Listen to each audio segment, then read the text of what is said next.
इस विषय पर उपलब्ध वर्तमान साहित्य में शूद्रों के संबंध में कोई रचना अनावश्यक नहीं मानी तो सकती। न ये कहा जा सकता है कि यह एक साधारण समस्या का सिर्फ वर्णन है। यह आम धारणा है कि भारतीय आर्यों का सामाजिक संगठन चातुर्वर्ण्य के सिद्धांत पर आधारित था, और चातुर्वर्ण्यम का अर्थ है चार वर्गों ब्राह्मण, पुरोहित, क्षत्रिय, सैनिक, वैश्य, व्यवसाय और शूद्र, दास में समाज का विभाजन। इससे न तो शूद्रों की समस्या की वास्तविक स्थिति और न ही इसकी गंभीरता के किसी विचार का पता चलता है। यदि समाज का मात्र चार वर्गों में विभाजन करना इसका उद्देश्य होता तो चातुर्वर्ण्यम बहुत साधारण सा सिद्धांत होता। दुर्भाग्यवश चातुर्वर्ण्य के सिद्धांत में इससे अधिक कुछ निहित है। समाज को चार भागों में विभाजित करने के साथ साथ इस सिद्धांत ने आगे बढ़कर वर्गीकृत असमानता के विचार को चारों वर्गों के बीच संयुक्त जीवन के निर्धारण का आधार बना दिया। पुनः वर्गीकृत असमानता की प्रणाली मात्र वैचारिक नहीं है, यह वैज्ञानिक और दंडात्मक है। चातुर्वर्ण्य व्यवस्था में शूद्र को वर्गीकरण में न केवल निम्नतम स्थान पर रखा गया है, वरन अनगिनत घृणित कर्मों और अक्षमताओं के अधीन कर दिया गया है ताकि वह निर्धारित नियमों के ऊपर सिर न उठा सके। वास्तव में जब तक अछूतों में पंचम वर्ण अस्तित्व में नहीं आया था, हिंदुओं की दृष्टि में शूद्र निम्नों में निम्नतर थे। इससे उस स्थिति का आभास होता है जिसे शूद्रों की समस्या कहा जा सकता है। यदि लोगों को इस समस्या की गंभीरता का ज्ञान नहीं है तो इसका कारण है कि चे शूद्रों की जनसंख्या के बारे में अनभिज्ञ है। दुर्भाग्यवश जनगणना में इनकी जनसंख्या अलग से नहीं दिखाई गई, लेकिन इसमें कोई संदेह नहीं कि अछूतों को छोड़कर हिंदुओं की 75 से 80% तक जनसंख्या शूद्र है। इतनी विशाल जनसंख्या के विषय में इस शोध ग्रंथ की किताब को एक सतही समस्या का वर्णन कहना न्यायोचित नहीं होगा। इस किताब में भारतीय आर्य समुदाय में शूद्रों की स्थिति दर्शाई गई है। एक ये भी विचार है कि आज के युग में ये स्थिति मौजूद नहीं है। यहाँ तक कि श्री शेरिंग जैसे विद्वान ने अपने ग्रंथ हिंदू टाइम्स एंड कॉस्ट्स में लिखा है, शूद्र आर्य हैं या भारत की मूल जातियां हैं या दूसरी जातियों का मिश्रण है। ये प्रश्न आजकल खास व्यवहारिक नहीं है। प्राचीन काल में इनका खुद वर्ग था और समाज में उनका चौथा दर्जा लिया और उन्हें अंतिम श्रेणी में रखा गया था। फिर भी वे तीन श्रेष्ठ जातियों से काफी दूर थे। यदि यह मान भी लिया जाए कि आरंभ में वे आर्य नहीं थे, तो भी तीन आर्य जातियों के साथ व्यापक स्तर पर अंतरजातीय विवाहों के चलते थे आर्य समुदाय में घुल मिल गए थे। कुछ मामलों में जैसा कि ऊपर वर्णित है, उन्हें हानि के बजाय लाभ अधिक हुआ और अब शूद्र कही जाने वाली बहुत सी जनजातियां वास्तव में और कुछ न होकर ब्राह्मण और क्षत्रियों के अधिक निकट हैं। संक्षेप में वे अन्य प्रजातियों में काफी घुल मिल गई, जैसे कि इंग्लैंड के केल्टिक कबीले एंग्लो सैक्सन जाति में विलीन हो गए और उनकी जो भी अलग पहचान थी उसका पूरी तरह अस्तित्व मिट गया। इस धारणा में दो त्रुटियां हैं। पहली तो ये कि आज का शूद्र उन विजातीय वर्गों का समूह है जो भारतीय आर्य समुदाय के मूल शूद्रों से वास्तव में प्रजातीय आधार पर अलग है। शूद्रों के विषय में दूसरा तथ्य यह है कि हमारा चिंतन केवल व्यक्ति के रूप में शूद्रों तक नहीं है, बल्कि उनकी वैधानिक व्यथा और प्रताड़नाओं की प्रथा तक जाता है जिसके वे शिकार थे। निसंदेह भारतीय आर्य समुदाय के शूद्रों के प्रति मूलतः ब्राह्मणों ने आरंभ में ही ऐसे व्यथा और प्रताड़नाओं के विधान रच दिए कि शुद्ध अलग और अभिज्ञेय समुदाय के रूप में अस्तित्व खो बैठे। परंतु आश्चर्य है कि उनके लिए निर्धारित विधि विधान आज भी प्रचलित है और आज भी उन निम्न जातियों पर लाग है जिनका मूल शूद्रों से कोई संबंध मालूम नहीं होता। ये सब कैसे हुआ, इसकी जिज्ञासा सभी को है। मेरी व्याख्या यह है कि भारतीय आर्य समुदाय के शूद्रों को कालांतर में ब्राह्मणवाद व्यवस्थाओं की कठारताओं ने इतना हेय बना डाला कि समाज में उनका स्थान वास्तव में निम्नतर हो गया। इसके दो परिणाम हुए। एक परिणति यह हुई कि शूद्र शब्द के गुणार्थ ही बदल गए।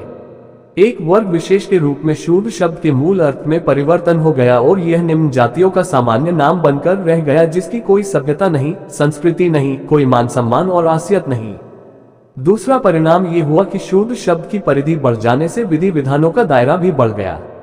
यही कारण है कि आज के तथाकथित शूद्र इस व्यवस्था के शिकार हो गए, हालांकि वे शूद्र शब्द की मूल परिभाषा में नहीं आते। कुछ भी हो, वास्तविकता यह है कि जो विधि विधान मूल अपराधियों के लिए बने थे उन्हें बेकसूर लोगों पर भी थोप दिया गया। यदि हिंदू विधिवेताओं को पर्याप्त ऐतिहासिक ज्ञान होता और वे मूल शूद्र शब्द को समझते, जो आज के शूद्रों से नितांत अलग है, तो ये त्रासदी मासूमों का ये नरसंहार टल जाता। ये तथ्य बहुत दुर्भाग्यपूर्ण है कि विधि संग्रह ही वही कठोरता आधुनिक शूद्रों के प्रति बरती जाती है जो कभी मूल शूद्रों के साथ बरती जाती थी। आज के शूद्रों के लिए यह मात्र पुरातन की जिज्ञासा ही नहीं है कि यह विधि विधान कैसे अस्तित्व में आए। ये स्वीकार्य और स्वागत योग्य बात है कि शूद्रों के उद्भव का अध्ययन किया जाए। फिर भी कोई व्यक्ति सवाल उठा सकता है कि इस विषय पर मेरा कितना अधिकार है। मुझे पहले ही यह चेतावनी दी गई है कि मैं भारतीय राजनीति, धर्म और भारतीय धर्म के इतिहास पर तो कुछ बोल सकता हूँ, परंतु इस विषय में मेरी क्षमता नहीं है। मुझे ये बात समझ नहीं आती कि मेरे आलोचक मुझे ये चेतावनी कैसे दे सकते हैं। यदि एक विचारक और लेखक के रूप में मेरे किन्हीं अभूतपूर्व दावों पर यह कोई प्रतिरोध है तो यह अनावश्यक है। तब मैं ये भी स्वीकार करता हूँ कि मुझे भारतीय राजनीति पर भी कुछ कहने का अधिकार नहीं है। यदि यह चेतावनी इस आशय से दी गई है कि मैं संस्कृत भाषा का पारंगत नहीं हूं, तो अपनी इस कमजोरी को मैं स्वीकार करता हूं। परंतु मेरी समझ में यह नहीं आता कि इस कारण मुझे इस विषय पर बोलने के लिए अयोग्य कैसे माना जा सकता है। संस्कृत में ऐसा कौन सा साहित्य है जो अंग्रेजी भाषा में उपलब्ध नहीं है? तब संस्कृत भाषा के ज्ञान का अभाव मुझे इस विषय पर विवेचन करने से कैसे रोक सकता है? मैं ये कहने का साहस कर सकता हूं कि अंग्रेजी अनुवाद के रूप में उपलब्ध प्रासंगिक साहित्य के 15 वर्ष के अध्ययन से मेरे जैसा कोई भी व्यक्ति औसत दर्जे का ज्ञान अर्जित कर सकता है, जिसको कोई कार्य संपन्न करने की क्षमता प्राप्त हो सकती है। इस प्रकार इस विषय पर मेरी मान्यता है कि मेरा ये प्रयास कुछ इस प्रकार का है कि इस विषय को छूने में देवदूत तक घबरा जाते हैं, उसके बारे में मैं कुछ लिखूं।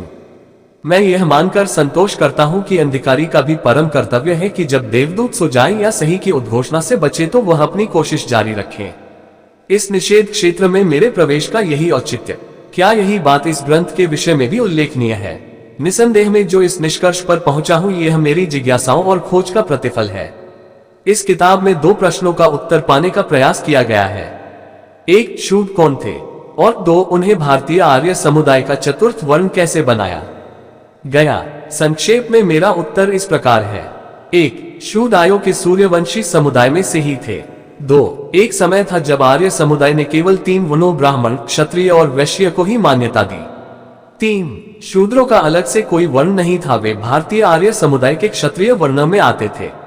4, शूद्र राजाओं और ब्राह्मणों के बीच अनवरत संघर्ष होते रहते थे और ब्राह्मणों को शूद्रों के हाथों अनेक कष्ट और अपमान सहने पड़े। 5, शूद्रों द्वारा किए गए उत्पीड़न और पीड़ाओं से त्रस्त होकर ब्राह्मणों ने शूद्रों का उपनयन संस्कार संपन्न करना बंद कर दिया। 6, उपनयन संस्कार से वंचित होने पर शूद्र जो क्षत्रिय थे उनका सामाजिक स्तर गिर गया, उनका दर्जा वैश्यों के नीचे हो गया और वे चौथे वर्ण में गिने गए। अपने इन निष्कर्षों के आधार पर मुझे विद्वानों की प्रतिक्रिया की प्रतीक्षा है। ये निष्कर्ष न केवल मौलिक हैं, वरन उन मान्यताओं के उग्र विरोध में है जो आजकल मौजूद हैं। इन निष्कर्षों को स्वीकार किया जाता है या नहीं, यह उन लोगों की मनोवृत्ति पर निर्भर है जो इस मुद्दे पर अपने अधिकार का दावा करते हैं। वास्तव में यदि कोई व्यक्ति विशेष अवधारणा से जुड़ा है तो मेरे विचार को अस्वीकार करेगा। मैं उनकी प्रतिक्रियाओं की परवाह नहीं करता, क्योंकि वे तो विरोध करेंगे ही, जिनसे विरोध के सिवाय कोई उम्मीद नहीं है। परंतु जो ईमानदार समालोचक हैं, वे कितने ही फूंक फूंक कर कदम धरने वाले क्यों ना हो, चाहे वे रूढ़िवादी भी हो, यदि उनकी नीयत साफ है और सच्चाई से नजर नहीं चुराना चाहते और वे भी मेरे विचार से यदि सहमत नहीं, तो मैं इससे निराश नहीं होता।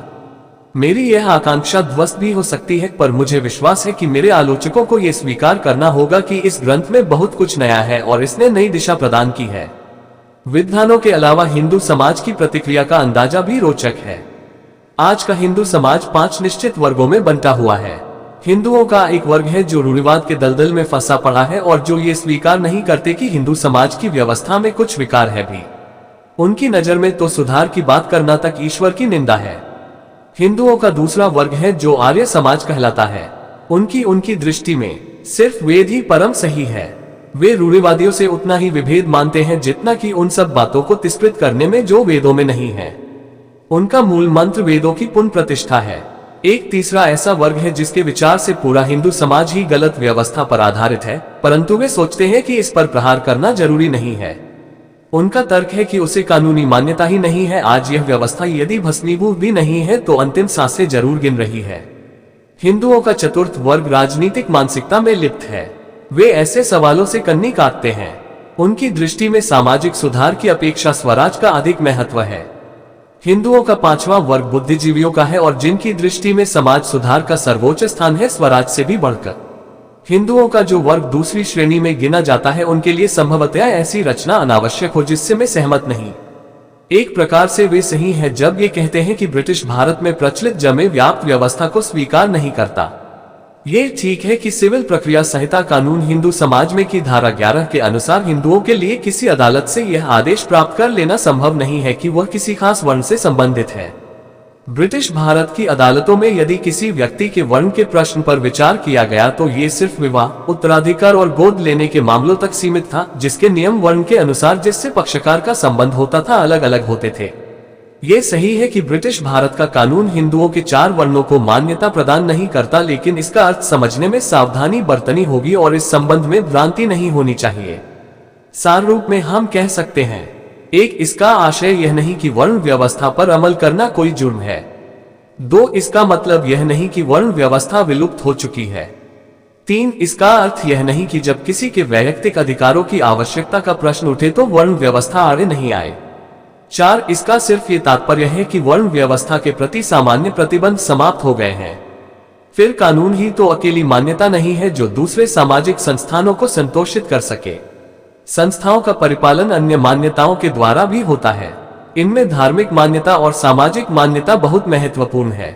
वर्ण व्यवस्था को धार्मिक स्वीकृति मिली हुई है और चूंकि उसे धार्मिक मान्यता मिली हुई है तो वर्ण व्यवस्था को हिंदू समान की पूर्णतम सामाजिक मान्यता भी प्राप्त है। इस पर कोई कानूनी प्रतिबंध नहीं है।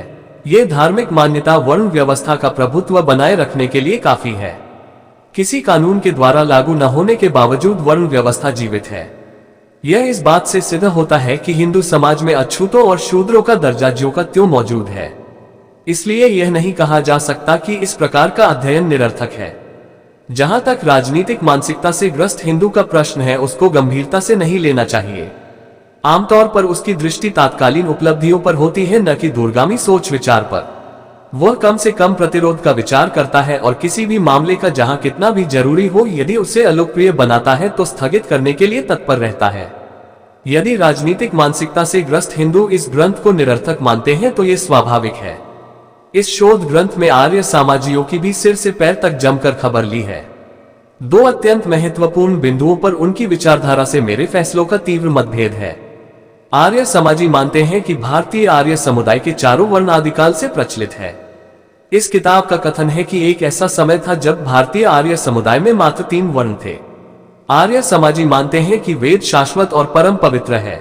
इस किताब में कहा गया है कि वेदों के कुछ अंश, विशेषतया पुरुष सुख, जो आर्य समाजियों का प्रधान आधार है, ब्राह्मणों की कल्पना मात्र है जो उनके स्वार्थ की पूर्ति करती है।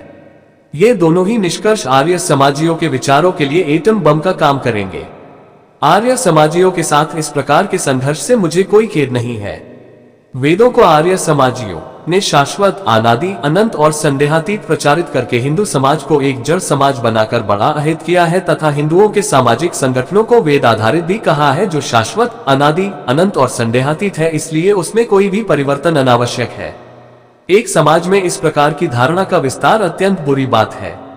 मैं मानता हूं कि आर्य समाजियों की यह विचारधारा जब तक पूर्ण रूपेण खत्म नहीं कर दी जाती तब तक हिंदू समाज खुद को सुधारने की आवश्यकता अनुभव नहीं करेगा, और अगर कुछ नहीं तो ये किताब इस उद्देश्य को जरूर पूरा करती है। मैं कल्पना कर सकता हूं कि इस किताब पर रूढ़िवादी हिंदुओं की क्या प्रतिक्रिया होगी, क्योंकि मैं अरसे से उनके साथ लोहा ले रहा हूं। बस मैं केवल इतना नहीं समझ पाता कि एक विनम्र और अहिंसक दिखने वाला हिंदू उस समय कितना हिंसक हो उठता है जब कोई उनके पवित्र ग्रंथों की सच्चाई की परतें खोलता है।